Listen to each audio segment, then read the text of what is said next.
para que después, posteriormente, igual puedan descargarlo y repasarlo. Durante el día anterior enviamos un poquitito el manual en realidad, el Tratado de Reanimación Pediátrico Avanzado, como un libro de texto de consulta, de manera que pudieran revisar todas las dudas que vayan surgiendo de nuestras charlas. ¿Ya? Yo soy el doctor Maximiliano Villalobos, soy el médico reanimador del Hospital La Jiquera de Talcahuano, médico certificado en soporte vital avanzado pediátrico, adulto BLS y prehospitalario. ¿Ya? Vamos viendo los participantes por aquí. Excelente. Vamos a ponerlo acá. Entonces, vamos a dar inicio a nuestra clase. ¿Ya? El soporte vital pediátrico avanzado es la primera reacción que nosotros vamos a tener cuando nos encontremos frente a un paciente, sea lactante menor, lactante mayor, infante, preadolescente o adolescente, que esté en una situación de riesgo vital. ¿Ya? El principal objetivo de este curso y de todo lo que es el PALS, SBAP y RCP pediátrico es netamente salvar vidas. ¿Ya? Lo que vamos a hacer acá es tomar igual una serie de protocolos que han sido certificados y validados internacionalmente y condensados de una manera tan efectiva de que en realidad cualquier persona que se ponga a estudiar, que los tome, los valide, sepa exactamente qué hacer en el momento de enfrentarse a un niño, en este caso, que esté peligrando su vida. ¿Ya? Son unas guías que están comprobadas científicamente como la mejor opción de reacción ante una situación de estrés y urgencia. ¿Ya? Todos estos protocolos son netamente guías que nosotros vamos a ir ocupando, de tal manera de no entrar a dudar, no entrar tampoco a, a que no tengamos que inventar ni generar nuevos conocimientos y tengamos la lista de cosas que tenemos que nosotros hacer de inmediato cuando nos enfrentemos a uno de estos casos. ¿Ya? También es muy importante que estas guías las tengamos súper claras, porque en el momento de nosotros tener que actuar, vamos a tener que actuar de manera mecánica y organizada, ¿ya? Para dar inicio a lo que es netamente PALS, primero tenemos que, sin embargo, dar un pequeño vistazo atrás a lo que es BLS y el proceso de resucitación en equipo, ¿ya? Tenemos cuando nos encontremos en un ambiente de ciudad extrahospitalario, nosotros tenemos que rápidamente reclutar, generar un equipo de trabajo y dentro de ese equipo de trabajo tener un líder que va a ser quien va a organizar el grupo, va a ir reevaluando y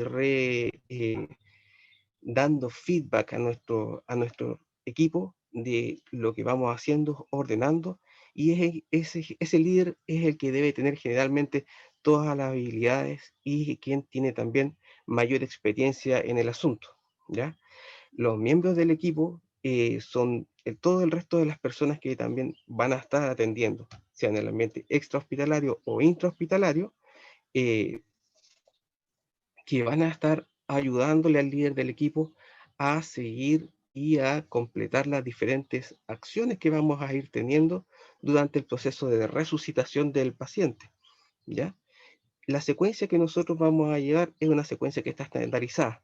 Así que idealmente, si el resto de nuestros miembros del equipo son miembros que están entrenados también, ellos debieran seguir y continuar la misma secuencia PALS.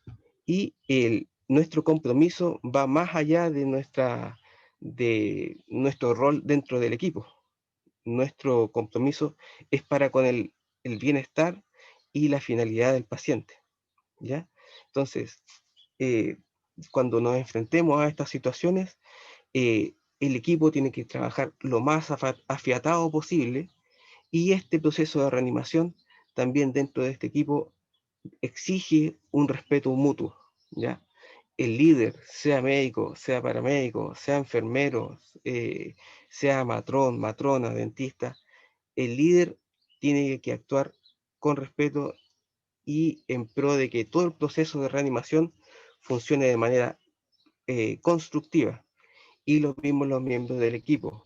Si quien está liderando el proceso de reanimación se une a alguien que pudiese tener o más o menos experiencia, o nota que algo está haciéndose bien o mal, la idea es también generar críticas constructivas en el momento de la reanimación y tratar de comprometerse con el bienestar del paciente más que con rencillas y asuntos personales.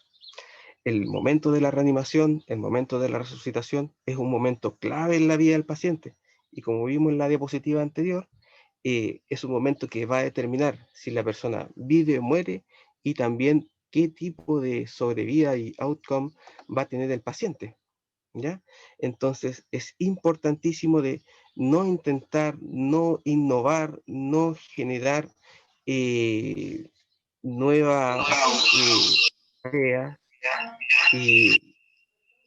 Está, ¿cómo está sonando aquí? No intentar nuevas ideas, ni intentar nuevas terapias que no hayamos tenido probadas, y tampoco que estén insertos en el algoritmo, ¿ya? Así es.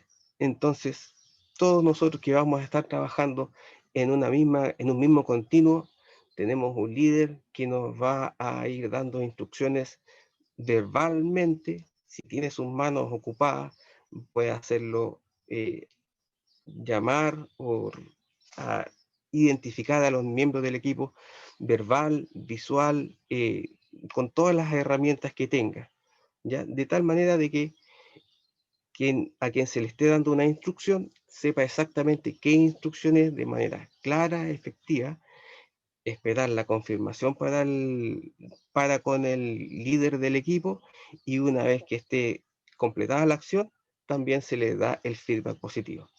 Por ejemplo, administración de un medicamento, el estado del paciente.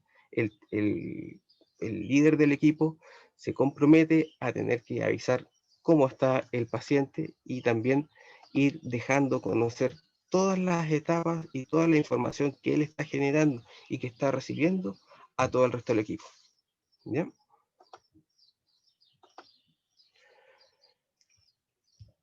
El soporte vital básico es lo que vamos a usar principalmente en el área extrahospitalaria, y que Sí, también nosotros vamos a ir recuerdo. utilizando en caso de no tener mayores, a ver, de no tener mayores herramientas tampoco para completar nuestro proceso de reanimación. El BLS ocupa todo lo que es la reanimación cardiopulmonar avanzada y de calidad, asociado a desfibrilación cardíaca automatizada, nuestro viejo y confiable DEA, que se puede encontrar en distintos lugares públicos, ¿ya? El BLS es el método de elección ante nuestros recursos, que en ese momento en el área extrahospitalaria van a ser muy limitados. El RSP de alta calidad, el objetivo de esto es mantener eh, al niño y sus órganos en las mejores condiciones posibles, tratar de asegurar nuestra mejor perfusión, oxigenación a nuestros órganos nobles, y preservarlos para cuando nosotros nos enfrentemos ya con todas las herramientas, ya sea de un móvil de SAMU que nos está rescatando, o el paciente ser trasladado junto con nosotros a un área hospitalaria, y tengan la mejor chance de sobrevivir, y todo, sobre todo, lo que es el mejor outcome, ¿ya? Existen algunas diferencias que valen la pena tener en cuenta, ¿ya? Sobre todo en los niños más pequeños, de los niños y los infantes, en el proceso de reanimación, cuando nosotros estamos recién en el área principalmente extrahospitalaria, y dependiendo también cuántos reanimadores entrenados tengo ahí.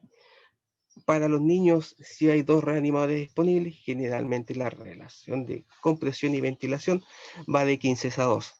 Si solamente hay un reanimador, la relación es de 30:2. Y aquí hay algunas diferencias en los infantes menores de 1 año, los sitios donde se encuentran los pulsos. Por ejemplo, en los infantes se utiliza la arteria braquial principalmente. En los niños mayores de 1 año se revisa el pulso en las arterias carótidas. Esto principalmente está determinado por la brusca respuesta que tienen los pequeñitos y el gran estímulo que significaría para ellos la palpación carotídea con respecto a los fenómenos de estrés y de respuesta vasovagal. Generalmente a los infantes de 12 meses no se realiza palpación en el cuello, ya que disminuiría bastante lo que es la frecuencia cardíaca y o generaría hipotensiones sostenidas en un paciente que ya está comprometido de conciencia. Por ejemplo, eh, en los niños mayores de 1 año se puede utilizar esto.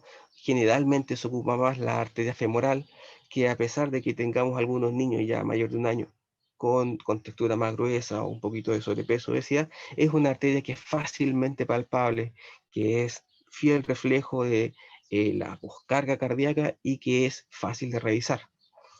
También en los infantes de 0 a 12 meses realizamos las compresiones usando solamente 2 deditos, el dedo índice y el dedo medio, si hay un reanimador, o los 2 pulgares, si es que las manos de los reanimadores alcanzan a abrazar a este pequeño por todo el perímetro de su tórax, ubicando ambos dedos montados uno sobre otro y comprimiendo con suavidad, pero enérgicamente, en el área preesternal, en el tercio inferior idealmente, comprimiendo solamente 1/3 de lo que sería el diámetro antero-posterior de la caja torácica del pequeño.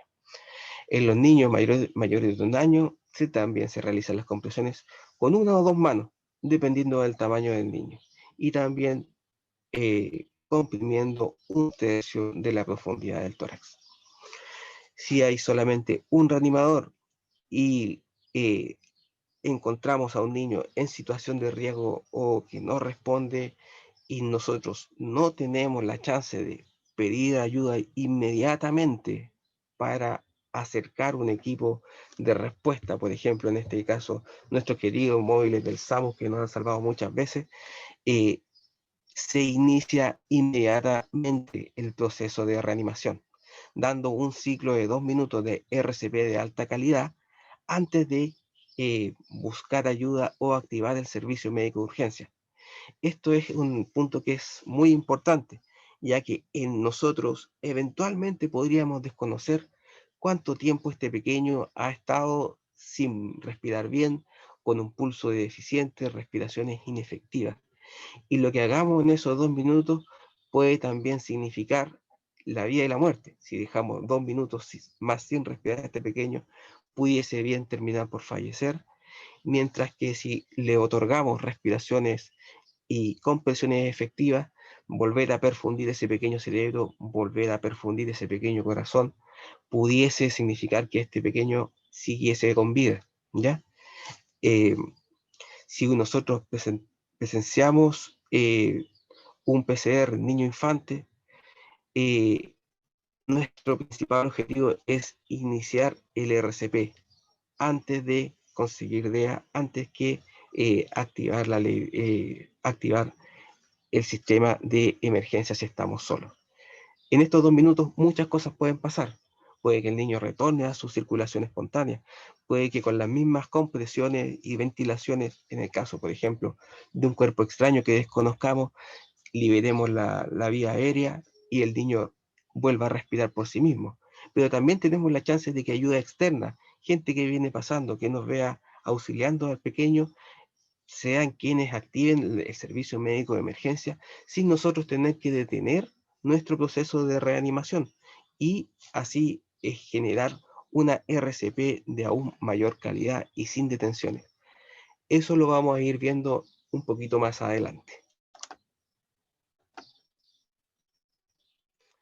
El BLS para los niños de 1 año hasta la pubertad con un solo reanimador, en realidad nuestra acción parte por evaluar. A este pequeño lo vamos a evaluar y lo vamos a estimular, suponiendo que está comprometido de conciencia en el suelo, por ejemplo. Lo vamos a tocar, lo vamos a mover y le vamos a hablar fuerte, muy fuerte, de tal modo de que, aunque sea un niño que curse con hipoacusia, que tenga algún déficit que nosotros no conozcamos, vamos a moverlo y estimularlo y esperar una respuesta, ¿ya? Siguiente, vamos a generar y vamos a evaluar cómo está respirando o no. Si este niño no está respirando efectivamente, si vemos que hay gente cerca, solicitamos inmediatamente la ayuda, y si vemos que no hay respiración y no hay pulso, iniciamos rápidamente nuestra RCP de calidad. Los tiempos aquí son desconocidos, pero también son esenciales. Entonces, en todo el proceso de estimular, evaluación de la respuesta, evaluación de la respiración, evaluación de los pulsos y el inicio de nuestra RCP, no debieran pasar más de 10 segundos. El BLS para los pequeños de 1 año hasta la pubertad, si no encontramos pulso o si no estamos seguros, iniciaremos rápidamente nuestra RCP con la misma relación de 30:2. Si siente pulso pero es lento, tenemos un pulso débil y con una frecuencia menor a 60 latidos por minuto, también iniciaremos nuestra RCP de calidad. Esto está basado en que una frecuencia cardíaca con pulsos lentos o casi impalpables, con una frecuencia menor a 60 latidos por minuto, pudiese ser un ritmo cardíaco premortem. También lo vamos a ver con más detalle cuando estemos más avanzado el curso y veamos todo lo que son las bradicardias. Pero una frecuencia para un niño de esta edad sí o sí debiera ser mayor a 60 latidos por minuto, ¿ya? Después de realizar nuestra RCP por 2 minutos o 5 ciclos aproximadamente de respiraciones y compresiones, si no hemos logrado conseguir ayuda, si nadie nos ha asistido, ahí nosotros mismos trataremos de solicitar un servicio médico de urgencia, llamar al SAMU y o conseguir un dispositivo de desfibrilación automatizada si sabemos exactamente dónde está, ¿ya? La idea es no abandonar a este pequeño en el sitio y que la interrupción para obtener ayuda sea lo más corta posible, ¿ya? Utilizar y seguir las indicaciones del DEA según la reanimación y esperar a que llegue la asistencia más avanzada y o si el niño se normaliza.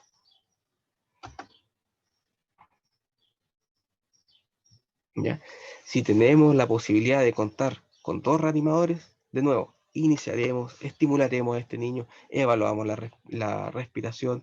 Si no respira efectivamente, le pediremos a nuestro compañero, a nuestro colega, que rápidamente vaya y consiga el servicio médico de urgencia y o inicie, mientras nosotros iniciamos las compresiones, y o él pueda conseguir un DEA. ¿Ya? El tiempo igual es limitado a 10 segundos. Esto continuamos no es la misma escala de nuestro BLS aplicado ya al niño mayor, ¿ya? Si no sentimos pulso, si no estamos seguros y si la frecuencia igual es menos de 60 latidos por minuto, comenzamos las compresiones 30:2. Cuando el segundo reanimador ya regrese, volvemos a nuestro ciclo ideal de 15 compresiones y 2 respiraciones, generalmente con los 2 deditos en el esternón.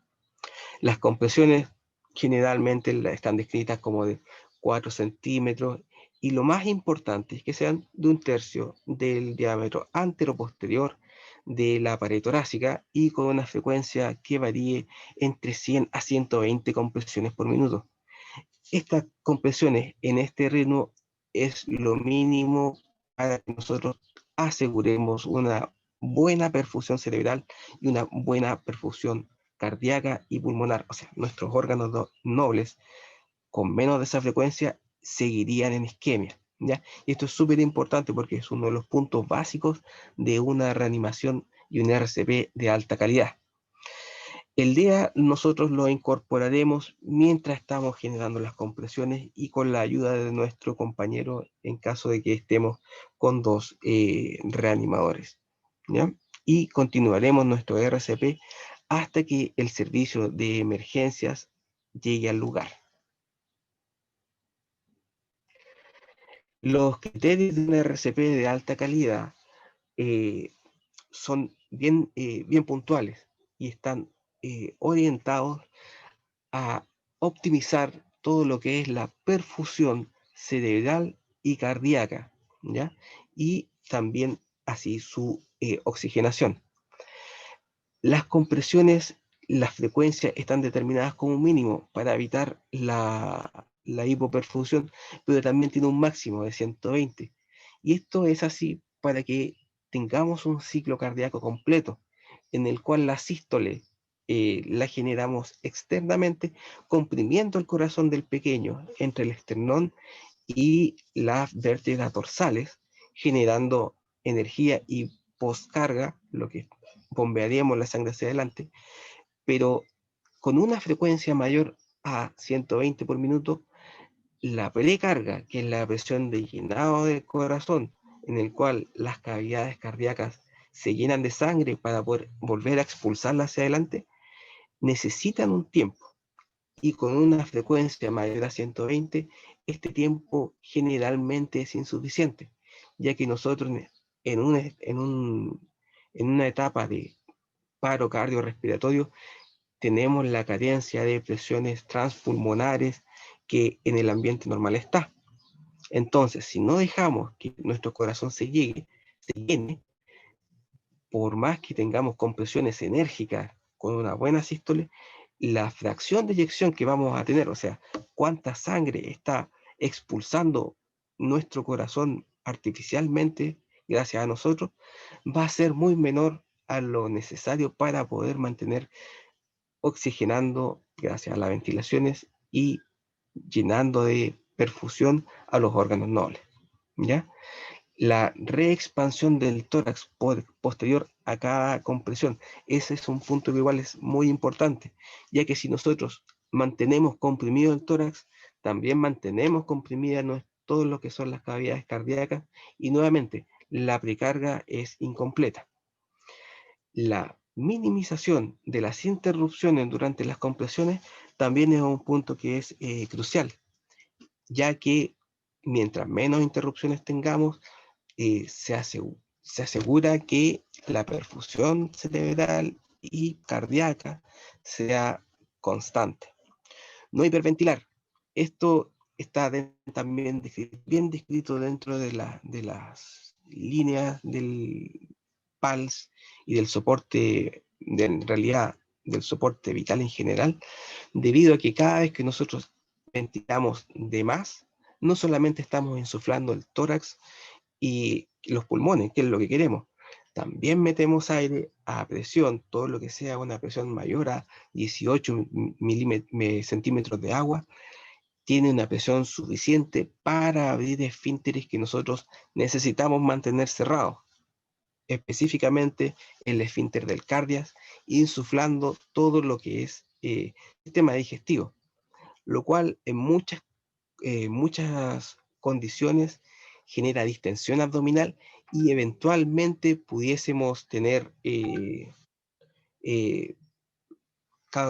pudiésemos tener vómitos y complicar todo lo que es el proceso de respiración, ¿ya?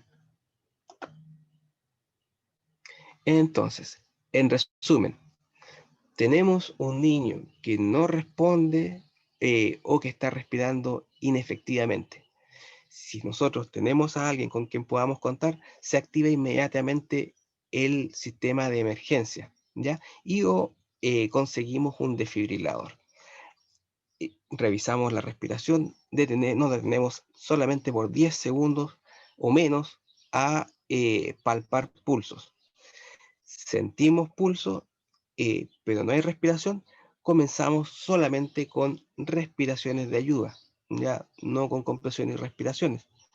Y si el pulso se mantiene o disminuye de 60 latidos por minuto, hay una escasa perfusión o escasa ventilación, comenzamos con nuestras compresiones y revisar y haremos pequeñas interrupciones para ver si es que hay retorno a la circulación espontánea, ROS, o si todavía no tenemos retorno a la circulación espontánea cada 2 minutos.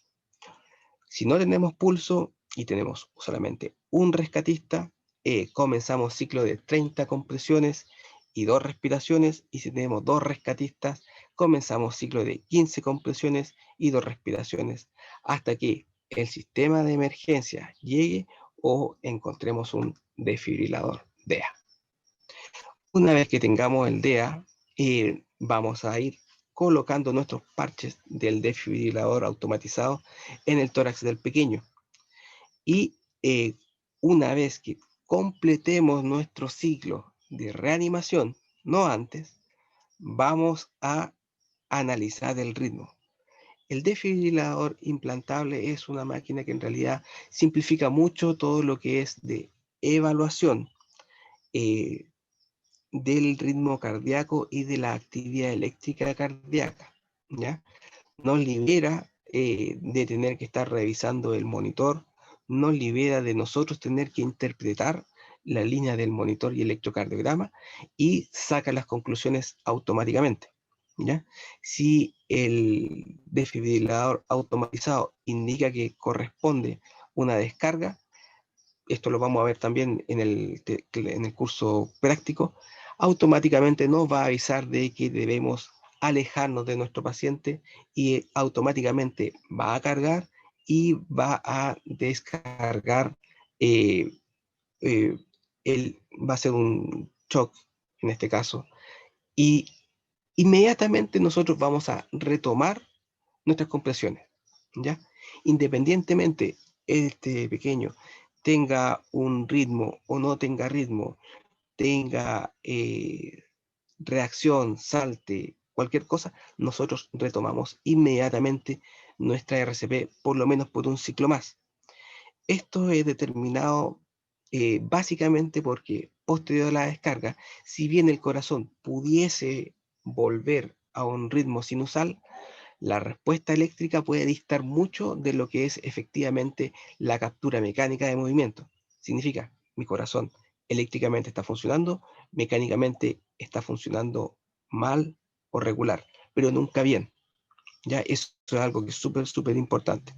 Entonces, si nosotros mantenemos una buena perfusión más sobre el mismo corazón, gracias a las compresiones, este corazón, al nosotros, después de 2 minutos, volver a revisarlo, probablemente, eh, si respondió bien a la descarga de aldea, ya tenga una actividad física y eléctrica eh, lo suficientemente enérgica como para mantener lo que sería una circulación autosostenida, ¿ya? En el caso de encontrarnos en la vía pública, ¿ya?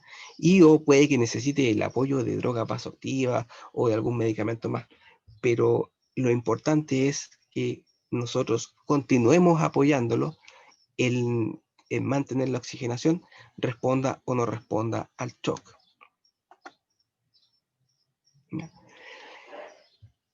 Ahora entrando un poquito más en lo que sería en tierra derecha con respecto al soporte vital avanzado pediátrico. Vamos a partir mucho con lo que es las patologías de índole cardiológico en este caso, y tenemos que tener para eso muy claro cuál es el funcionamiento básico de nuestro corazón, y de algunas cosas y detalles que vamos a ir viendo en, en los cursos, en las secciones siguientes del curso, ¿ya? Eh, Entender la anatomía del corazón es relativamente sencilla, ¿ya? Nuestro corazón consiste en una bomba doble, que consiste en una bomba de cebado y una bomba mecánica propiamente tal.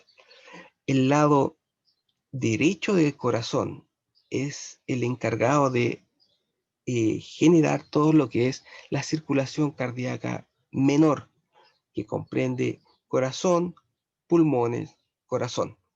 Es el encargado de tomar nuestra sangre que viene, por así decirlo, sucia, llena de dióxido de carbono, que tenemos que ir a purificar a los pulmones, se bombea a las áreas pulmonares, con la ventilación se produce un intercambio gaseoso, eliminamos todo lo que es CO2, eh, ingresamos de nuevo a nuestro torrente sanguíneo todo lo que es oxígeno y después eso vuelve a nuestras cavidades izquierdas.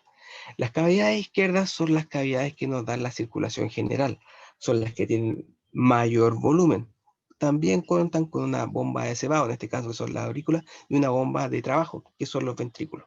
La mayor masa de corazón está precisamente en lo que es el ventrículo izquierdo, ¿ya? Que es el encargado de bombear la sangre a través del sistema arterial, arteria aorta y ramas secundarias a todo el resto del cuerpo. Nuestro electrocardiograma, que vamos a dar aquí un pequeño atisbo y que veremos con más detenimiento cuando veamos todo lo que es arritmias, taquiarritmias, bradiarritmias y paro cardiorrespiratorio propiamente tal, consta de algunas partes que no podemos dejar de desconocer.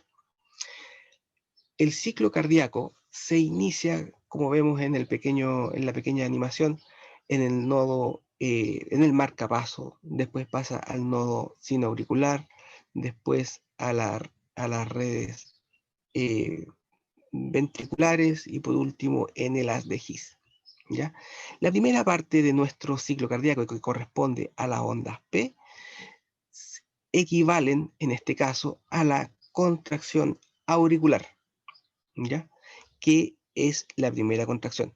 Aquí en el GIF podemos ver que primero se contraen las aurículas de nuestra bomba de cebado, llenan los ventrículos, esto es la onda P. Seguidamente viene un pequeño intervalo que corresponde entre el viaje desde el nodo sinoauricular a toda la red ventricular, que es el segmento PR. Este segmento PR está determinado por la capacidad de nuestra red de conducción de continuar el impulso a través de un sistema de músculos modificados que tenemos para ello. Su falla y su disfunción se transforman en arritmia, ¿ya? Posteriormente tenemos lo que es el complejo QRS. QRS está determinado por la contracción ventricular y el inicio de la diástole ventricular. Pero aquí no se alcanza a apreciar lo que es la depolarización de las aurículas, ya que por tener más masa en los ventrículos, esto por suma vectorial no se alcanza a ver en el electrocardiograma, ¿ya? La onda mayor que vemos siempre en los electrocardiogramas, que en este caso es la onda R, corresponde a la suma vectorial de la masa cardíaca en favor, obviamente, de nuestro ventrículo izquierdo, que es la mayor masa que tenemos. Posteriormente tenemos el segmento ST. El segmento ST es un segmento también que es muy importante, tanto para el diagnóstico de algunas enfermedades como para la mantención de nuestro ritmo cardíaco normal. Y en este periodo del segmento ST tendríamos lo que es lo que se llama el periodo refractario, ¿ya? Que es sumamente importante, ya que el periodo refractario es un área en el cual tenemos agotamiento por depresión de los canales sodio-potasio de nuestro corazón y en el cual este corazón no responde, ojo, no responde a ningún estímulo, ¿ya? Y que si nosotros aplicamos una descarga en este sector, lo más probable es que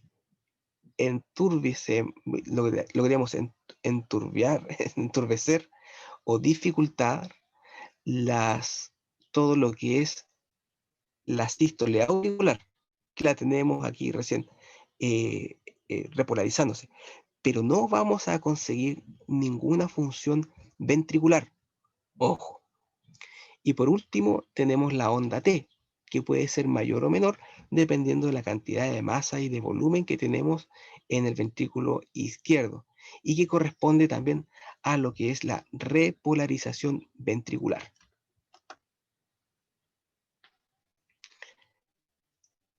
El acercamiento sistemático a nuestro paciente también involucra lo que es la identificación de algunos patrones de respiración patológica que nos indicarían que nosotros de tal manera tenemos que iniciar nuestras respiraciones.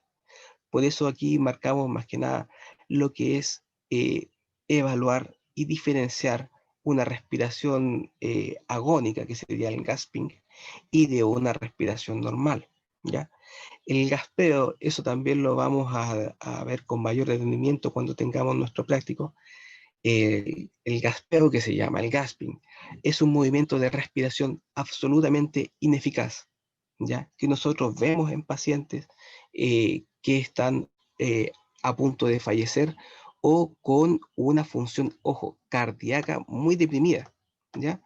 Que es una respiración paradojal con un volumen inspiratorio muy reducido, menor a 100 o 200 ml, con una pequeña pausa en la respiración y que se repite de manera bastante paradojal, ¿ya? Este gasping se corresponde a un esfuerzo desesperado de nuestro cerebro para mantenerse con flujo cardíaco, ¿ya? No es una respiración efectiva, no alcanza a entrar suficiente volumen corriente a nuestros pulmones como para oxigenar la sangre. Y lo que sucede durante el proceso del gasping es que esta rápida inspiración que hace el paciente que está agonizando, ojo, agonizando, eh, genera un aumento de la presión eh, de la precarga sobre las aurículas y parte de los ventrículos, pero sobre todo dentro de las aurículas, y se relaciona directamente con la sístole auricular, generando un aumento de la precarga para, obviamente, tratar de manera desesperada de aumentar nuestra función ventricular y de generar mayor perfusión, no respiración, ¿ya? Nuevamente, 60 latidos por minuto es el mínimo eficaz para mantener una pequeña perfusión en nuestros órganos nobles, ¿ya? Y nuestra asistencia, de nuevo, debe ser inmediata y efectiva. Si el paro cardiorrespiratorio es de naturaleza respiratoria, entonces debemos garantizarle a este paciente nuestras respiraciones de rescate. O sea, si vemos que el paciente está con distrés respiratorio y nuestra causa evidente de paro es del área pulmonar, comenzamos no con nuestras compresiones, sino que de inmediato con 2 respiraciones y después comenzamos con los ciclos. Entonces tenemos de nuevo este pequeño algoritmo, si es que el niño está respondiendo o no respondiendo. Si responde, en realidad no sería necesario iniciar el RCP, sino de tratar la causa por la cual está deprimido o comprometido, y si no está respirando efectivamente y no tiene pulso, comenzar nuestra RCP, teniendo la salvedad de que si nuestra sospecha recae sobre un paro cardiorrespiratorio de origen respiratorio, iniciaremos con nuestras respiraciones de rescate. Mami, ¿y la vieja de allá? La que pillamos allá. A ver, vamos a silenciar aquello. Ok. Ya. El diagnóstico inicial y el tratamiento. Si hemos alcanzado ya la fase de diagnóstico y el tratamiento, esto significa que nuestro niño ya está fuera de riesgo vital inmediato. Ojo, o sea, está respondiendo efectivamente y positivamente a nuestras intervenciones, ¿ya? Em, eh, Esto significa que tenemos un pequeño espacio de tiempo que nosotros vamos a destinar efectivamente a tratar de identificar qué es lo que llevó a nuestro pequeño paciente a la situación de paro, ¿ya? Y si obviamente contamos con 2 reanimadores, uno de nuestros reanimadores irá dirigidamente hacer una pequeña entrevista, anamnesis, obtener información adicional de, por ejemplo, si están disponibles los papás, o cuidadores, o niños, o cualquier persona que tenga asignado a ese niño, conocer si tiene alguna patología que haya predispuesto todo lo que está sucediendo. Por ejemplo, en el caso de los niños, eh, cardiopatías congénitas, se está utilizando algún tipo de medicamento, si es que se encuentran medicamentos también disponibles en el domicilio, si es que el compromiso que tuvo fue súbito, fue paulatino, como todo lo que esté rodeando y que pudiera ser de utilidad al proceso de diagnóstico de la causa y o de la etiología del niño. Por ejemplo, en época de pandemia, un pequeño que lentamente en el periodo de un par de días estuvo con dificultad para respirar de manera progresiva, estuvo con fiebre, es asmático, bien pudiésemos pensar que nuestra causa de paro cardiorrespiratorio es de origen y o de etiología infecciosa o infectocontagiosa. ¿Ya?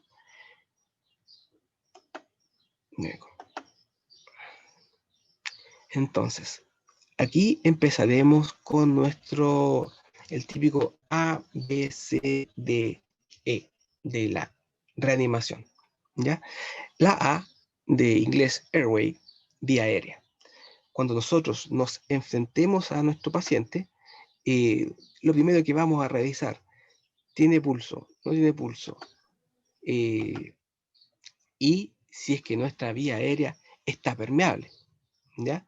Si es que esta vía aérea es una vía aérea efectiva, ¿ya? Ya que en algunas ocasiones una causa inmediata de paro cardiorrespiratorio bien pudiese ser, por ejemplo, la obstrucción mecánica por un cuerpo extraño en la vía aérea, o ACE, ¿ya? Si está permeable y no está obstruida, podríamos pasar a la fase B, ¿ya? Se puede mantener manualmente la vía aérea permeable. Necesitamos realizar lo que es la tracción mandibular, tirar la mandíbula hacia abajo. Esto produce inmediatamente que todas las estructuras que están anexas al piso de la boca, la lengua y todo lo que es la orofaringe, con nuestra tracción la logremos abrir de manera mecánica y facilitar el ingreso de aire, ya sea nuestras respiraciones o por la ventilación con bolsa mascarilla, ¿ya? Es necesario, si no la podemos mantener espontáneamente abierta o con solamente la tracción, es necesario que nosotros administremos o no una vía aérea o soporte de la vía aérea mecánico, ¿ya? Se requiere una vía aérea avanzada.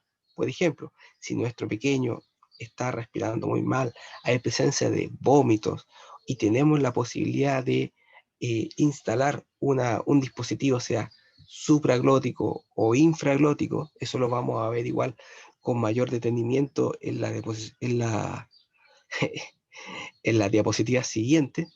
Y si hay un nivel de compresión que sea no resolvible por dispositivos mecánicos, debemos ir a la cricotiroidetomía. Todo eso lo vamos a revisar en nuestra primera revisión, que sería la fase A de nuestro ABCDE, ¿ya? Las guías del ILCOR, que son las guías internacionales, también recomienda seguir esto de la misma manera, ¿ya? En la fase ahora B, la respiración, nosotros vamos a ver si es que el paciente tiene esfuerzo, si tiene mecánica respiratoria espontánea. Esto vale decir, hay movimientos de gasping, hay movimientos respiratorios espontáneos. Nuestro pacientito intenta hacer esfuerzo ventilatorio. Si es así, si es que hay diagnósticos diferenciales, sabe que el niño no tiene absolutamente ningún esfuerzo respiratorio, o si es que mientras nosotros lo estamos viendo comprometido de conciencia, su función respiratoria está cada vez decayendo más, ¿ya? o por el contrario, tenemos un niño que está en malas condiciones, volviéndole al ejemplo anterior.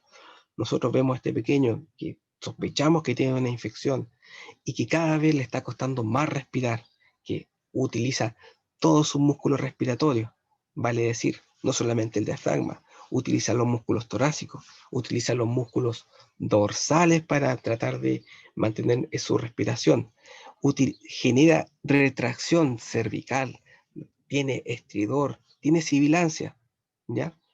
O si lisa y llanamente hay silencio respiratorio. El silencio respiratorio en realidad no es signo de mejora, sino que es la peor situación en la cual nosotros podemos enfrentarnos, ya que el silencio respiratorio significa que no, a pesar del esfuerzo respiratorio de este pequeño, no está entrando aire a su vía respiratoria.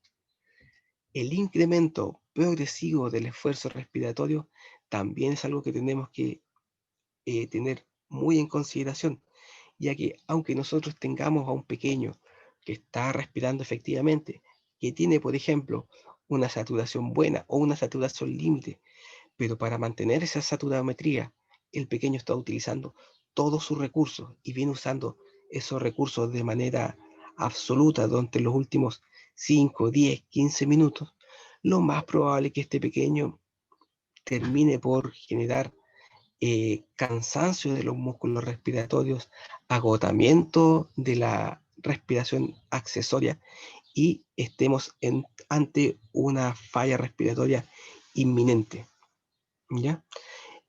Si es que el pequeño requiere una vía aérea avanzada, vamos a también adelantarnos a todas las movidas, adelantarse a la jugada. Volviendo a nuestro ejemplo, este pequeño vemos que cada vez se está complicando más.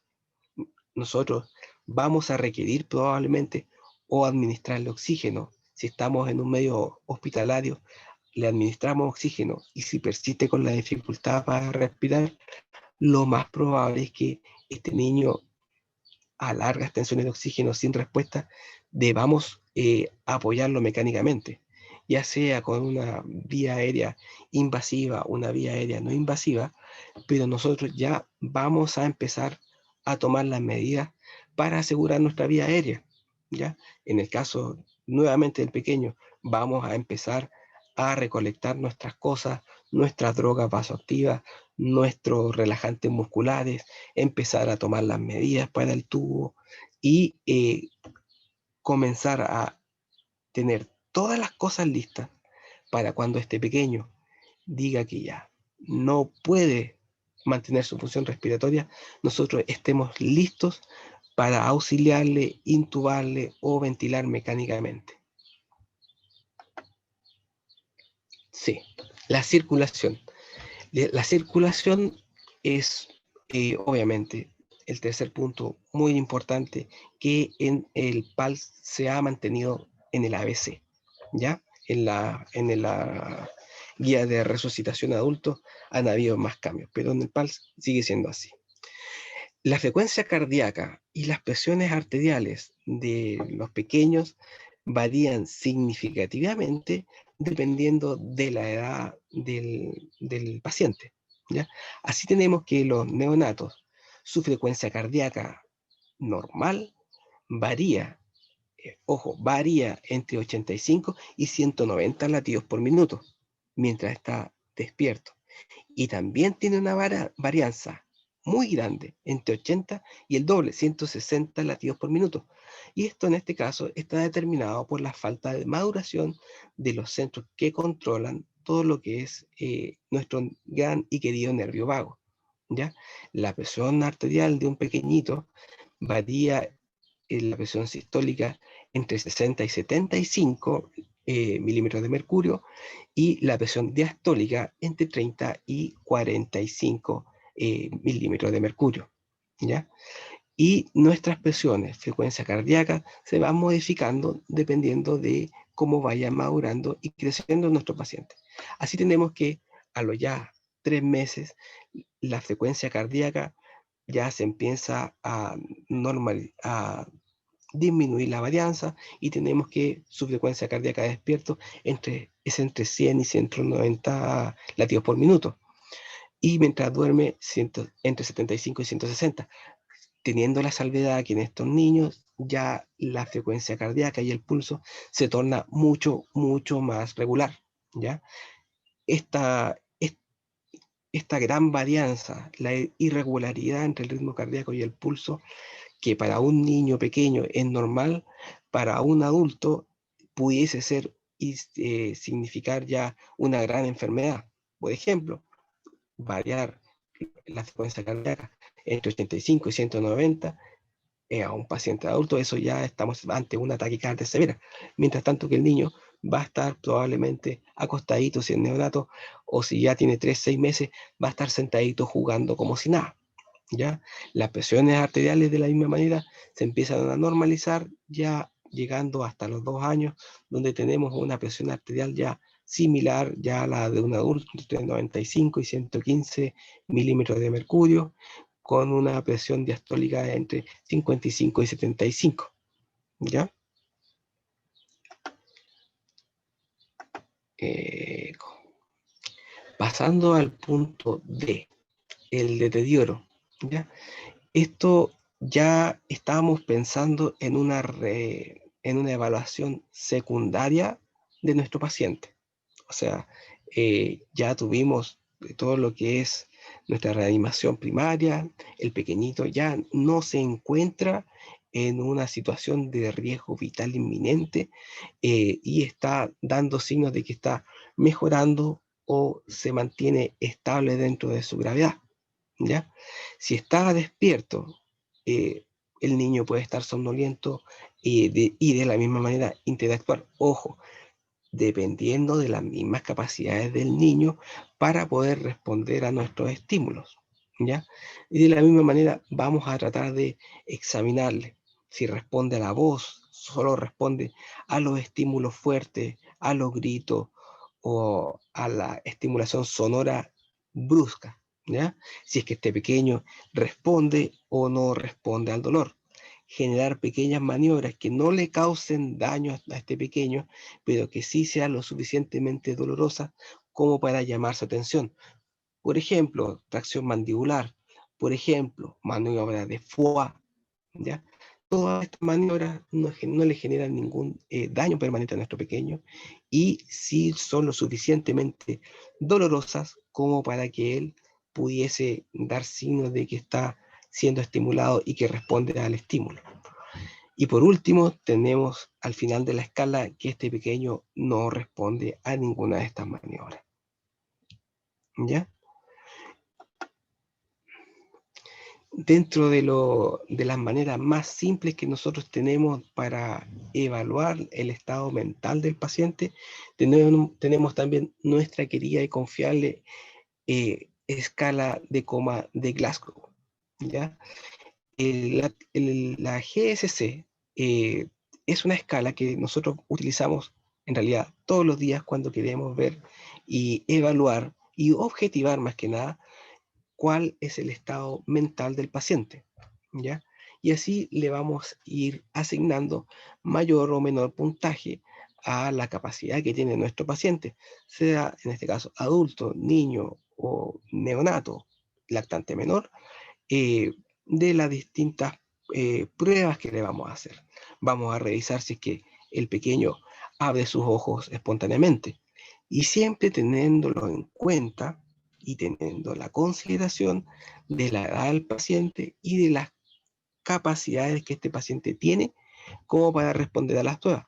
Por ejemplo, un niño recién nacido de un par de semanas, menos de un mes, si bien abre los ojos, eh, la apertura ocular probablemente no sea tan fidedigna como la respuesta verbal a los estímulos, como la respuesta física o la respuesta que pudiese tener al ruido, porque los niños de esa edad abren mucho menos los ojos, ¿ya? Y así también con la respuesta verbal. Nosotros podemos pedirle a un niño que sea mayor que hable, que tenga una respuesta orientada, que nos diga su nombre, pero no le vamos a poder exigir lo mismo a niños más pequeños. Y un balbuceo, un llanto, un grito, para nosotros sí lo vamos a interpretar como respuesta siempre cuando haya un estímulo, ¿ya? La respuesta motora también depende mucho de la edad, ¿ya? Y los niños más pequeños en realidad no saben aún retirar bien al dolor, no saben bien aún identificar dónde se le está causando el dolor. Así que ojo, mucho ojo cuando tengamos que calcular la escala de Glasgow, sobre todo a los pacientes más pequeños. A los niños más grandes, ya lactantes mayores, preadolescentes, adolescentes, empiezan ya a comportarse afortunadamente mucho más como un adulto y ya pueden obedecer fácilmente a órdenes sencillas, a órdenes más elaboradas, localizar el dolor, responder, balbucear, como lo haría más un adulto y a lo que estamos también más acostumbrados a esperar de un paciente. La exposición es un punto también que es muy importante cuando estamos ya completando nuestra revisión secundaria y también se realiza mientras nosotros tenemos a un paciente que ya está, por así decirlo, asegurado. Nuestro paciente, en este caso, ya empezamos a desnudarlo completamente, ¿ya? Buscamos evidencia de cualquier signo, síntoma o lesión que pudiese haber traído a este niño al paro que tenemos y que estamos resolviendo ahora, ¿ya? Sino de traumatismo, no solamente traumatismo cráneoencefálico, traumatismo torácico, parrillas costales, abdomen, cadera, extremidades, ¿ya? Todo eso es muy importante, ya que toda esta información que nosotros saquemos de nuestro examen físico tiene que ir directamente en pro del diagnóstico etiológico del paro cardiorrespiratorio en este caso, ¿ya? Es muy importante controlar la temperatura. Más adelante igual veremos que el control de temperatura, la hipotermia permisiva y el recalentamiento del paciente son medidas que nosotros también vamos a utilizar como medidas de cuidado postparo, pero en este caso forma parte del diagnóstico de la causa en realidad, la etiología del paro. Si tenemos un niño que está en hipotermia, viene saliendo del agua, o es un niño que estuvo, por ejemplo, con sofocación o ahogamiento, la temperatura ahí va a ser un evento que es muy importante tanto para el tratamiento del paciente y también como para su recuperación neurológica posterior. Súper importante, la espalda. Nosotros estamos muy acostumbrados en el día a día a conversar, a vernos de frente, examinar tórax, examinar abdomen, examinar cadera y extremidades, pero la espalda constituye también el 50% de la caja torácica y el 50% de nuestra cavidad abdominal. Si no hay signos evidentes de que nuestro paciente haya tenido un traumatismo cervical ni cráneo cervical, dar vuelta a nuestro paciente, examinar la espalda, buscar evidencia de golpes, traumatismos, infecciones, fracturas, lesiones, heridas, heridas penetrantes también en algunos casos, que sean la causa de nuestro paro cardiorrespiratorio, ¿ya? Nuestro diagnóstico secundario es en realidad ya es nuestro acercamiento más definitivo a la causa de la situación actual. Ya en él tenemos todo lo que fue la respuesta de nuestro paciente a través de nuestro A, B, C, D, E de la reanimación, y si es que hemos descubierto alguna causa tratable en la cual el niño o el infante ya no se sigue deteriorando más y su estado clínico, a pesar de haber sido severo o que haya arriesgado su vida, ya se mueve hacia nuestro lado, por decirlo así, y ya no está en una situación de riesgo inminente o de fallecimiento inminente. Y aquí empezamos a integrar todas las cosas que en un comienzo pudimos haber obtenido, si es que nuestro compañero tenía antecedentes mórbidos del paciente, si es que hay signos o evidencia de actividades de riesgo del paciente, y si ya está lo suficientemente estable y nos vemos ya en un área hospitalaria asegurada, ir a entrevistar a los cuidadores con mucho más detenimiento, si es que no lo hicimos al comienzo, y determinar también algunas otras causas. Por ejemplo, si el paciente estuvo deliroso, si tuvo accidentes, si tuvo agitación, depresión, ansiedad, todo eso en los niños tiene otra connotación, ¿ya? Si este niño estuvo hiperactivo, si es que presentó fiebre los días anteriores, si ha presentado náuseas, vómitos abundantes, si el pequeño se estaba alimentando bien, ha tenido diarrea, ha tenido alguna pérdida sensible de líquido, vómitos, diarrea acuosa, disentería, y también en los niños más pequeños, sobre todo los pequeñitos menores de 6 meses, sí que se está alimentando efectivamente.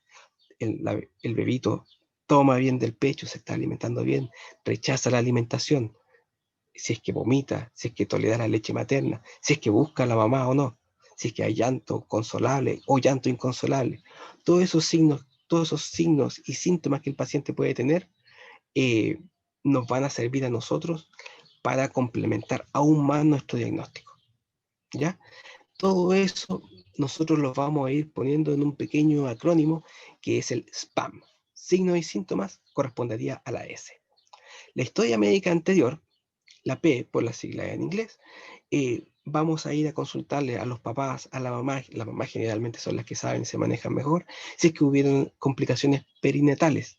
Por ejemplo, en el caso del periparto, si es que la mamá generó diabetes gestacional, si es que fue parto cesárea, si es que fue parto normal, si es que tuvo alguna complicación, si hubo hemorragia, si hubo ictericia, si requirió hospitalización inmediata posterior a su nacimiento o no, si es que quedó hospitalizado en alguna sala crítica o no, si es que tuvo que ser sometido a algún tipo de intervención quirúrgica o procedimiento.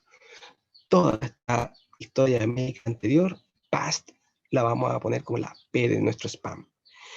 La A, si es que este pequeño tiene alergia, y no solamente alergia a medicamentos, sino también alergia a cualquier otra cosa que pudiese generar una reacción generalizada.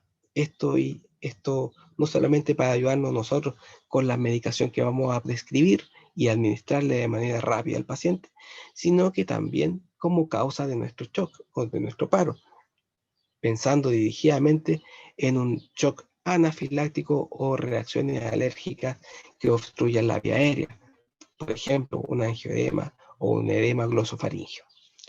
La M de la medicación, si es que el paciente está tomando algún medicamento, ¿ya?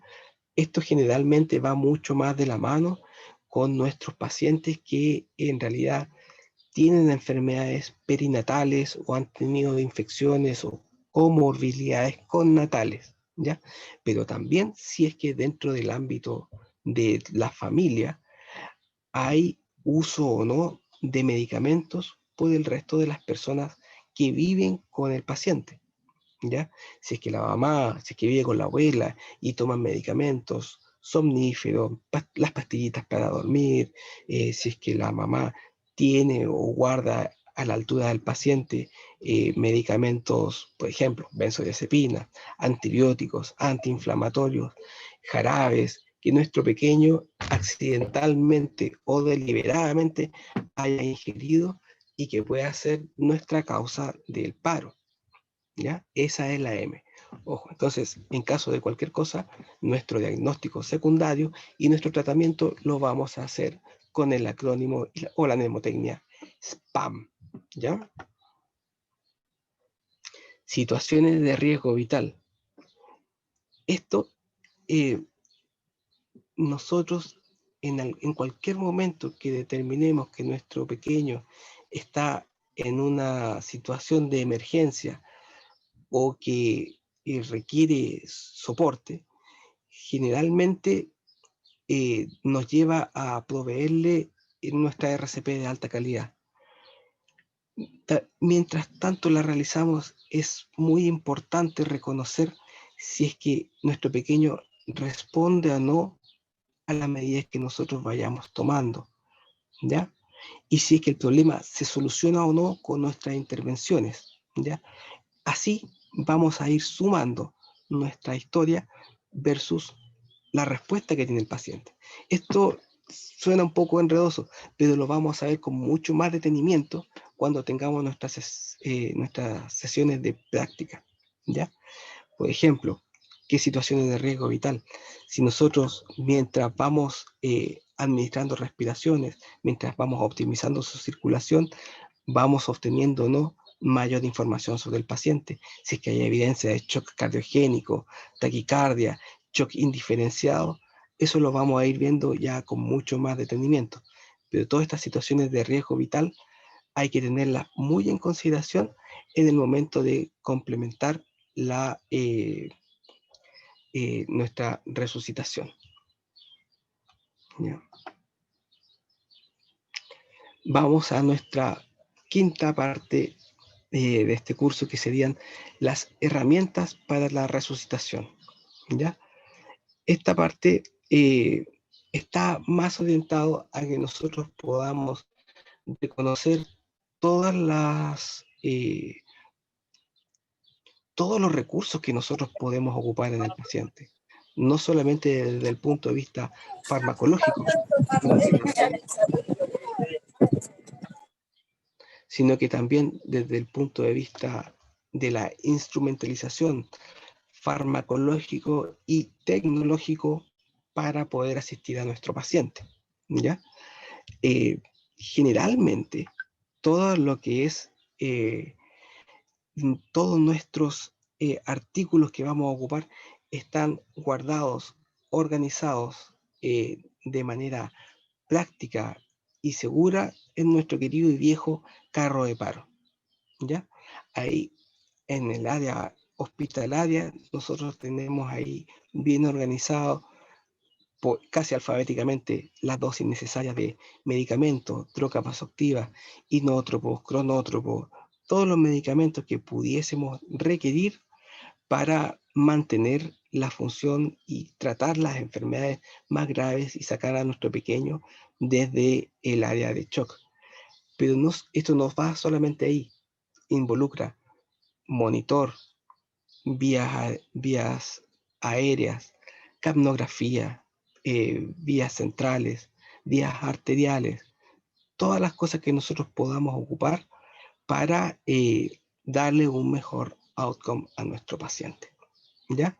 Aquí quiero hacer un pequeño paréntesis, que en realidad la guía generalmente la mencionan mucho, que es nuestra vía intraósea, que es una vía que en realidad se ocupa como de salvataje, ¿ya? La vía intraósea corresponde a poner este pequeño catéter de acero con un trocar y una pequeña broca en la punta de hueco, insertado bajo la tuberosidad tibial anterior interna, hacia interior, eh, llegando hasta la médula ósea, precisamente, la cual, gracias a su misma irrigación y drenaje venoso, puede funcionar como un vaso de gran capacitancia, pudiendo nosotros administrar más de 2 litros de solución salina en poco más de un minuto, ¿ya? La técnica está acá, que es poner en posición supina, levantar, flectar la pierna del paciente, buscar nuestra vía intraósea específica, palpar la tuberosidad, insertar la aguja, taladrar, sentir cuando pase hasta el fondo, retirar la vía, poner nuestra bajada de suero y comenzar con la administración de, en este caso, cristaloides o medicamentos, ¿ya? Pero ojo, esta es una vía que se ocupa extremadamente poco, ¿ya? Que si bien es una vía que nos pudiese salvar cuando tenemos un paciente en depresión de volumen y no tenemos ninguna otra vía periférica a la cual nosotros podamos acceder, es una vía de último recurso y que también tiene sus complicaciones. Por ejemplo, embolias grasas, infecciones que pudiesen comprometer mucho más la condición ya de nuestro paciente. Entonces, la vamos a reservar solamente a quienes ya tengan experiencia en su instalación, en su manejo y también en su cuidado. Por ejemplo, si estamos en un hospital pequeño, poner una vía ósea, por más que tratemos nosotros de tener todos los cuidados de técnica séptica, es un paciente que de la misma manera debiese ser visto y tratado y complementado en un tratamiento en un centro de atención más grande, de un hospital primario, ya que esta vía, si bien se puede mantener ahí como una vía de uso habitual, eh, lo ideal es reemplazarla, si no hay volumen, si no hay depresión, por una vía central, por un catéter con una vena desnudada, y evitar a toda costa la infección del sitio de punción, ya que todo lo que hagamos extra de puncionar, en este caso llegar a puncionar un hueso, es daño que también se le hace al paciente, a un paciente que hace algunos minutos estaba en situación de paro, ¿ya? La ventilación con bolsa mascarilla. Esto la vamos a ver también en nuestro práctico, pero hay algunas consideraciones que tenemos que tener muy en cuenta y que no podemos dejar de mencionarlas. Por ejemplo, la posición adecuada de nuestro paciente. La ventilación con bolsa mascarilla es un método seguro y eficaz de realizar ventilaciones completas por el paciente. Ojo, esté o no esté consciente, ¿ya? El paciente se puede apoyar con bolsa mascarilla, pero si está consciente, debe administrársele en conjunto, de la misma manera como si fuésemos a instalarlo con un ventilador mecánico no invasivo, un BNI.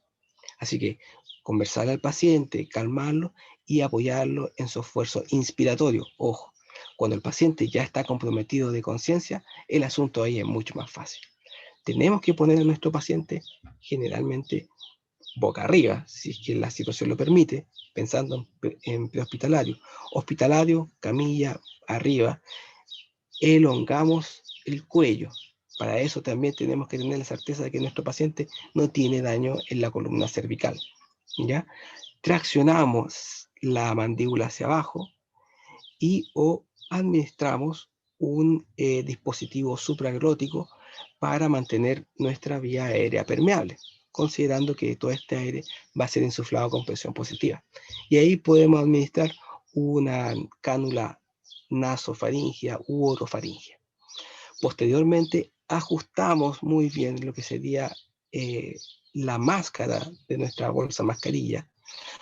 Si tenemos dos personas que puedan hacerlo, una con un doble C, con ambas manos, sujeta, extiende y prepara la cabeza en posición, mientras el segundo ambucea, pero si no lo tenemos, ocupamos nuestro típico y bien nombrado sello en forma de EC, en el cual con el dedo gordo y el dedo índice hacemos una C, y esa C nosotros, como vemos en la fotito, aseguramos la posición de la bolsa de mascarilla en nuestras manos y con los otros tres deditos, la E, fijamos la mascarilla a la barbilla del paciente y generamos una tracción enérgica. Ojo, esto tiene que quedar con un ajuste hermético, porque nosotros al aplicar la ventilación positiva con nuestra bolsa ambú, el típico ambú,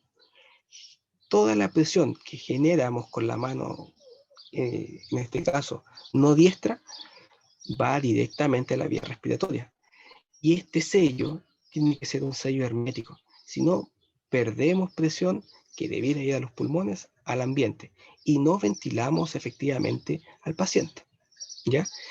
Generalmente en Chile, todos los sitios donde tenemos disponible bolsa mascarilla para poder ventilar, disponemos de bolsas mascarillas Ambú o Ambumatic de buena calidad, las cuales también vienen con una pequeña válvula que vamos a ver también en nuestro práctico, la cual está, es un pequeño pitutito que tiene arriba, que se puede girar y que tiene dos posiciones, abierta o cerrada, ¿ya? La posición abierta es en realidad para permitir el paso de aire que tiene presión mayor a 18 milímetros de 18 centímetros de agua al exterior, generar una fuga, ¿ya? Y esto es súper importante para evitar la insuflación gástrica y evitar que nuestro paciente comience con vómitos por la insuflación gástrica.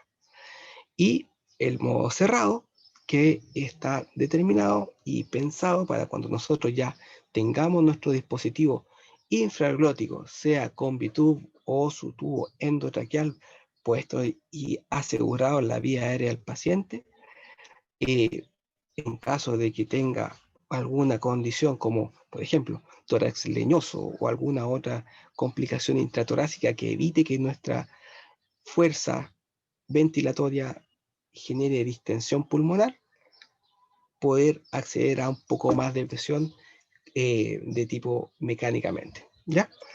El volumen que nosotros vamos a ocupar depende mucho de la edad del paciente, ¿ya? Teniendo así nuestros ambú para pequeños recién nacidos hasta un mes, que tienen menos de 450 ml, a los ambumatic ya para adultos que ya tienen más de 1 litro de capacidad. Importante, nunca hipoventilar y tampoco nunca hiperventilar, ¿ya? Vamos a ver igual más adelante todo lo que son las complicaciones eh, hidroelectrolíticas y del pH y del medio interno. Por lo cual, una hipercapnia, una hipocapnia en pacientes, por ejemplo, con daños pulmonares, significaría más daño para el paciente. Depletarlo de CO2 en este caso, pudiese generar una insuficiencia respiratoria dependiendo de sus niveles habituales de monóxido y dióxido de carbono. Eso también lo vamos a ver con más detenimiento. Recordemos que nuestra respiración espontánea, no está determinada por la cantidad de oxígeno que está circulando en nuestro cuerpo, sino que por la cantidad de CO2 disponible en nuestras arterias. ¿Ya? Aquí vamos, de hecho, derecho a lo que son nuestros dispositivos de vía aérea. Y aquí, en realidad, lo más simple es separarlos en dispositivos supraglóticos y dispositivos infraglóticos o subglóticos. Los dispositivos supraglóticos son los dispositivos, en realidad, más fáciles de colocar. No necesitamos que el paciente esté comprometido 100% de conciencia, pero sí tenemos que tener la salvedad, sobre todo en la vía aérea orofaringea, de que nuestro paciente, este paciente no tenga reflejo nauseoso. Ojo, es súper importante. En ese pacientito nosotros podemos ocupar, en caso que haya mucha dificultad respiratoria, una vía aérea nasofaringea, ¿ya? La vía aérea orofaringea son todas estas cánulas de colores que tenemos a la izquierda de la diapositiva y que varían en tamaño dependiendo también del paciente. La medida del paciente va desde la comisura, la medida del dispositivo va desde la comisura del paciente hasta la aurícula del paciente. Lo ponemos al ladito, vemos que sea del tamaño de él y se inserta. Hay dos mecanismos para poder administrarlo, que en realidad lo vamos a ver con mayor detenimiento durante nuestros prácticos, que es colocándolo directamente con la curva hacia abajo, o la más usada y más segura, que es colocar nuestro dispositivo al revés, con la curva hacia la lengua, ponerlo en posición y cuando el dispositivo esté en posición ya, girarlo a nuestra posición definitiva. La cánula nasofaríngea es en realidad un tubito que está marcado por edad y se calcula a través del peso y edad del paciente, que está destinado a entrar por una de sus coanas, llegando hasta la faringe atrás, permitiendo que después, cuando nosotros pongamos nuestro ambumatic, la mascarilla, la bolsa mascarilla, el aire no sea obstruido, ya sea por la lengua en algunos casos, o por secreciones, náuseas, vómitos que hayan ahí, y pase directamente a través de nuestro tubo, ¿ya? Otro dispositivo supraglótico que nos puede ayudar y nos puede salvar de muchas situaciones estresantes son las máscaras laringeas. Las máscaras laringeas en esta dispositiva están situadas al medio, ¿ya? Y también se van calculando dependiendo del tamaño, peso del paciente, ¿ya? Este es un dispositivo que cuenta con el tubo propiamente tal, que permite la comunicación directa entre nuestra bolsa mascarilla, sin la mascarilla obviamente, y un CAF inflable que se aloja directamente sobre la glotis. Y esta, al inflarse, bloquea y produce un sello hermético alrededor de la glotis del paciente, aislando su vía aérea del resto de, en realidad, la vía aérea y alimentaria, lo cual es muy importante ya que podemos ventilarlo casi con la misma tranquilidad que pudiésemos nosotros ventilar a un paciente intubado, pero con la facilidad de no tener que llegar a utilizar medios mucho más invasivos. Por ejemplo, no tener evidentemente que intubar, ¿ya? La colocación de la máscara laringea también la vamos a ver en nuestro práctico, ¿ya? Y se coloca con el CAF abierto mirando hacia nosotros. Y después se sitúa en posición. Una vez en posición, se infla el CAF y se comienza de inmediato a bucear, ¿ya? Los dispositivos subglóticos, generalmente aquí en Chile tenemos disponible uno solamente, que es nuestro viejo y confiable tubo endotraqueal, ¿ya? El tubo endotraqueal está conformado por tres partes: el tubo, un CAF inflable que puede estar o no, debido a que los tubos más pequeños para los infantes lactantes menores no disponen de CAF, y el sello se genera netamente a través de la compresión que produce la vía aérea del pequeño alrededor del tubo. Y por último, nuestra válvula de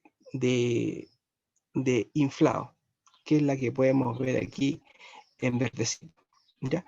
La válvula de inflado también, a su vez, cuenta con un pequeño globito, ¿ya?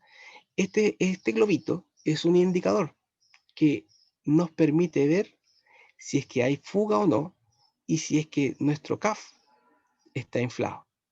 Todo esto está conectado, de tal manera de que a nosotros insuflar aire, generalmente 8-10 cc de aire, en el CAF a través de esta válvula, eh, producimos que el globo se infle, comprima las paredes de nuestra vía aérea, sellándola herméticamente, evitando que vaya a entrar restos de vómitos o cualquier otro tipo de, en realidad lo que pueda caer, sangre, vómitos, dientes, a la vía aérea, y con este globito poder revisar el tono del paciente.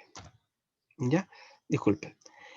El Combitube, este es lo que vendría siendo el nuevo gold standard, y se espera que prontamente nosotros podamos disponer de aquello, que es una mezcla entre un tubo de aspiración, una cánula de aspiración supraglótica y nuestro tubo endotraqueal. Consta obviamente de un tubo, que es el tubo que va a ir a alojarse a nuestra vía respiratoria, y una línea de trabajo y un segundo CAF, ¿ya? La idea es que el primer CAF que nosotros vemos aquí en blanco pase directamente hacia la tráquea de nuestro paciente, sea inflado y obstruyamos ahí el paso de cualquier material externo hacia la vía aérea del paciente. Mientras que el inflado del segundo CAF provee una compresión del sistema digestivo, evitando que el paciente vaya a vomitar y que ese vómito llene la boca y el resto de la cavidad oral y la faringe baja. Y también que este contenido no vaya a pasar ni vaya a complicarnos posteriormente con una infección todo lo que es la vía aérea. Y consta con varios lúmenes de trabajo, dentro del cual tenemos nuestra vía aérea, por la cual no solamente podemos nosotros ventilar al paciente, sino que también aspirar secreciones traqueales bajas, y el canal de trabajo accesorio que puede ayudarnos a aspirar, lavar sangre, restos que queden en la cavidad oral. ¿Ya? La aspiración. La aspiración es uno de nuestros principales aliados al momento del manejo de la vía aérea avanzada del paciente, ya que si bien en la mayoría de las ocasiones, y si nosotros también vamos preveyendo bien cómo vamos a llegar a la instalación de nuestra vía aérea avanzada,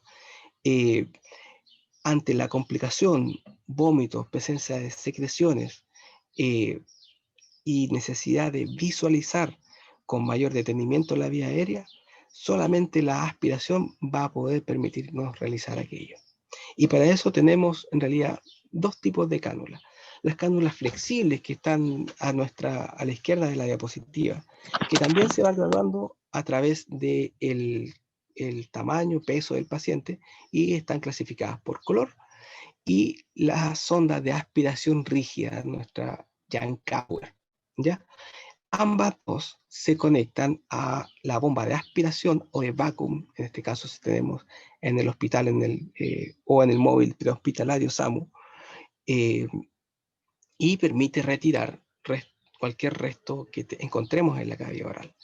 La sonda flexible está hecha de tal manera, con un diámetro pequeño, para poder ser pasada a través de nuestro tubo endotraqueal y aspirar las secreciones bajas que podamos encontrar, tanto a nivel de la carina como a nivel de los bronquios principales. Nuestro aspirador Jankower está solamente destinado a la orofaringe y faringe posterior, no vía respiratoria. ¿Ya?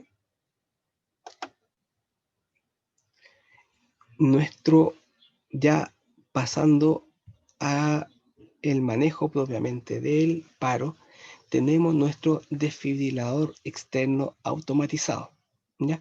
Nosotros podemos encontrarlo bien en sitios públicos, por ejemplo, en los malls, en los bancos, en algunos hoteles incluso, y lo que corresponde es una pequeña maleta dentro de la cual tenemos nuestro DEA propiamente tal y los parches de tamaño estándar, ¿ya? El parche que se ocupa aquí es de tamaño tanto para adultos como para niños. Las instrucciones son sencillas, las instrucciones son claras y el equipo las va dando automáticamente, ¿ya? Nosotros, esto en la misma secuencia de reanimación, cuando estemos reanimando, en realidad instalamos el DEA, corresponde revisar el ritmo cardíaco, simplemente apretamos un botón del DEA y el DEA nos va a ir dando automáticamente las indicaciones, ¿ya? Son dos parchecitos, uno se pega en la cara anterior external del pecho del paciente y dependiendo del tamaño de nuestro pacientito se puede pegar en la espalda en los lactantes menores y recién nacidos o en el costado izquierdo a nivel de la línea axilar anterior y línea axilar media a nivel de la séptima, octava costilla aproximadamente, ¿ya? Este parche es un parche grande, ya que cubre toda la zona ahí. Entonces, exactitud en este momento no es necesario, pero sí que uno esté al frente y el otro esté atrás del paciente o en el costado, ¿ya?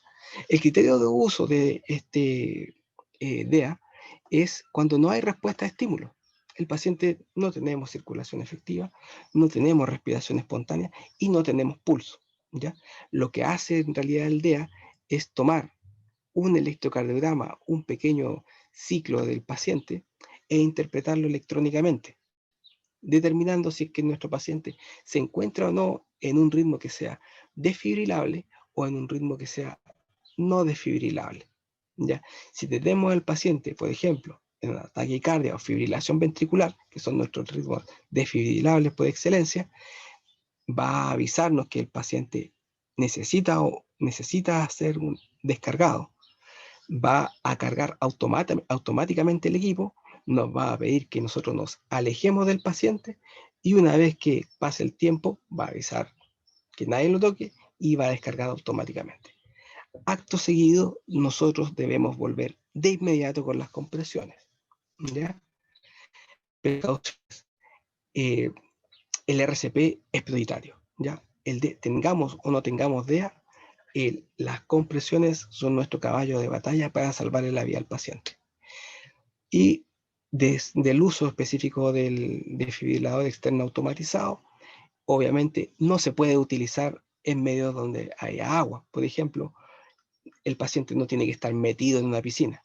Si nosotros tenemos un paciente que vayamos a sacar y que vayamos a descargar y conectarlo al DEA, lo que tenemos que hacer es sacarlo del sitio de donde está el agua, ponerlo en un lugar un poco más seguro, secar un poco al paciente. No es necesario que quede 100% seco, pero sí evitar que el paciente esté sobre un charco de agua, pegar bien nuestros parches y, ojo, cuando nosotros nos toque alejarnos del paciente, también tener la precaución de que ninguno de los reanimadores esté pisando ni esté en contacto con el agua que está cerca o de la humedad que está cercana al paciente, ya que el mismo reanimador pudiese tocar parte de la descarga y en vez de tener un paciente, en realidad tener dos pacientes.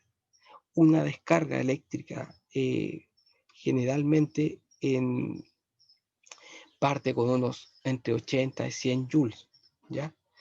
Eso equivale en fuerza a un golpe con un mazo de demolición en el tórax de este pacientito. Eléctricamente, para echar a andar el corazón. Mecánicamente, nosotros lo vamos a ver como que el niño se encorva, porque no solamente activamos los músculos cardíacos, el miocardio, sino que también activamos todo lo que son los músculos respiratorios, accesorios de la pared torácica anterior y posterior del paciente. ¿Ya? La guía ILCOR, que son el referente internacional para la reanimación, generalmente nos da una dosis de entre 2 y 4 joules para los pacientes, ¿ya? Y mayor a 4 joules en caso de fibrilación ventricular refractaria. Pero eso lo vamos a ir viendo también caso a caso cuando tengamos que ver y analizar todo lo que es las taquiarritmias y los ritmos desfibrilables más adelante. ¿Ya? Las herramientas farmacológicas. Aquí solamente quise dar una pincelada de todo el arsenal farmacológico que nosotros encontramos dentro de nuestro carro de paro. ¿Ya? De más arriba hacia más abajo tenemos los medicamentos que son de mayor uso, de mayor pertinencia dentro del carro de paro, teniendo como caballito de batalla el uso de la adrenalina, epinefrina, de algunos antiarrítmicos como la amiodarona y de la lidocaína para el manejo de las disritmias. ¿Ya? Las dosis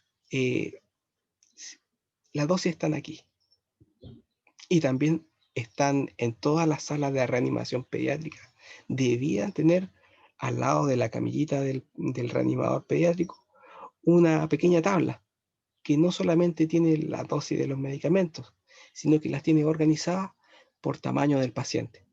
De tal manera que nuestro pacientito se acuesta en la camilla, tenemos inmediatamente la estatura del paciente.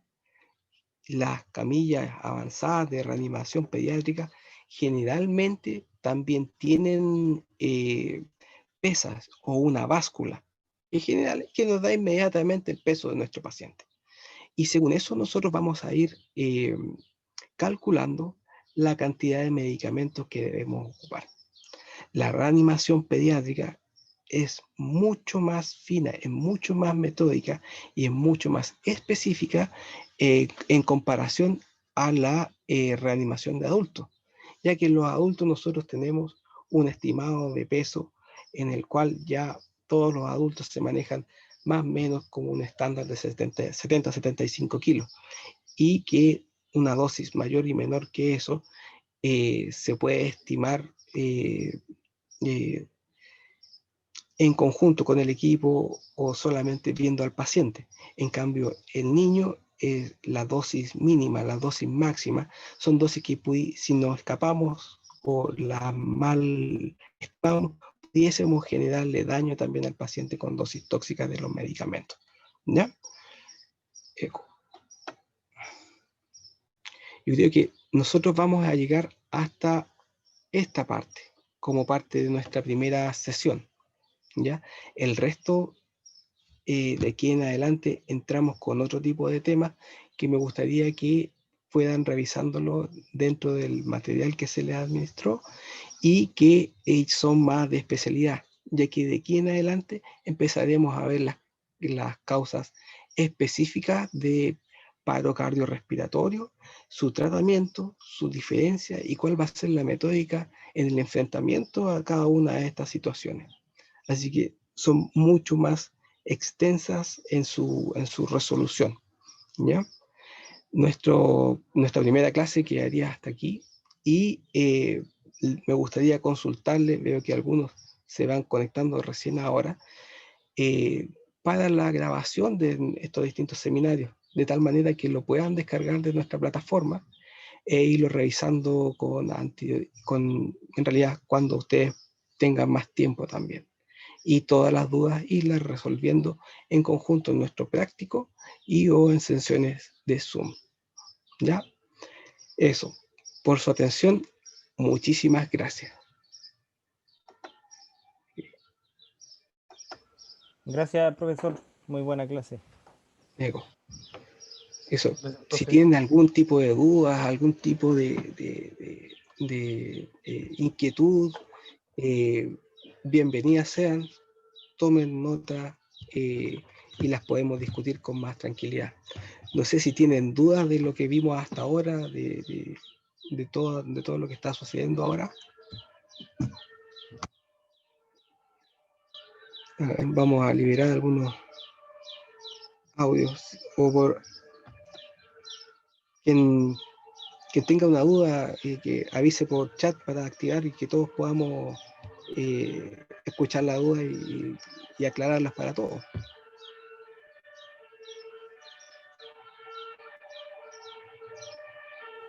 Profe, ¿Sí? ¿aló, se me escucha?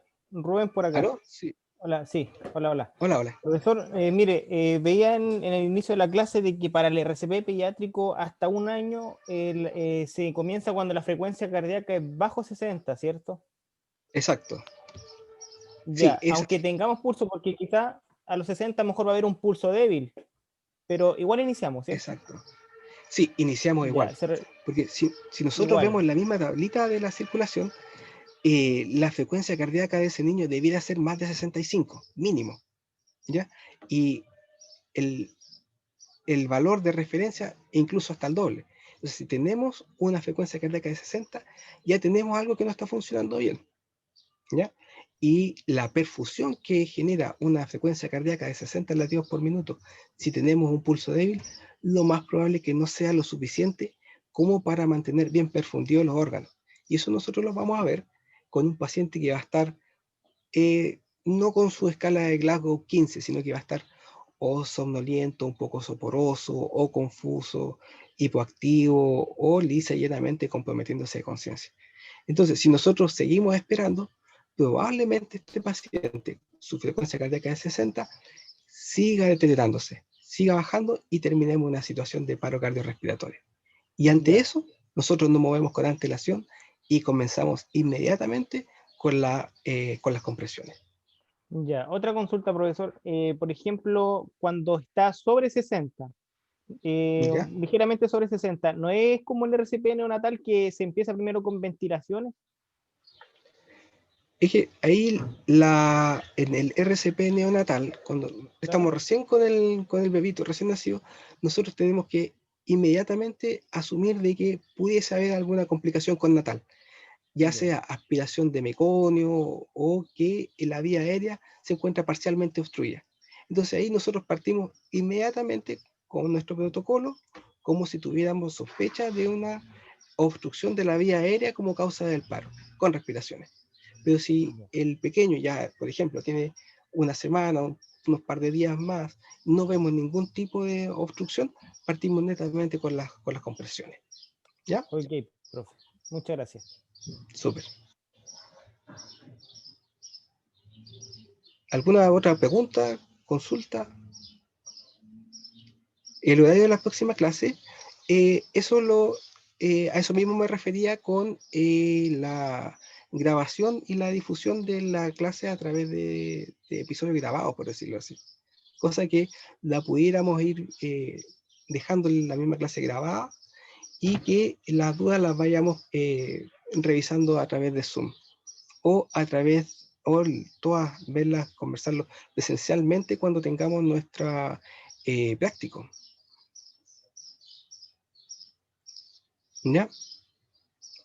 Eso, entonces veo que no hay más preguntas, entonces esto vamos a llegar hasta aquí. Espero que les haya servido mucho como una introducción, ya que lo que estamos viendo en realidad son una mera, una pincelada a lo que viene en los próximos módulos y que les ayude a todos en su quehacer del día a día y que tengan una herramienta más o que les sirva también de repaso para algunos que ya se manejan mejor con esto, en actualizarse y en estar con los conocimientos al día. ¿Ya? Hasta aquí quedamos. Muchas gracias por su atención. Hasta luego. Gracias, profesor. Hasta luego. Nos vemos en la próxima clase. Nos vemos.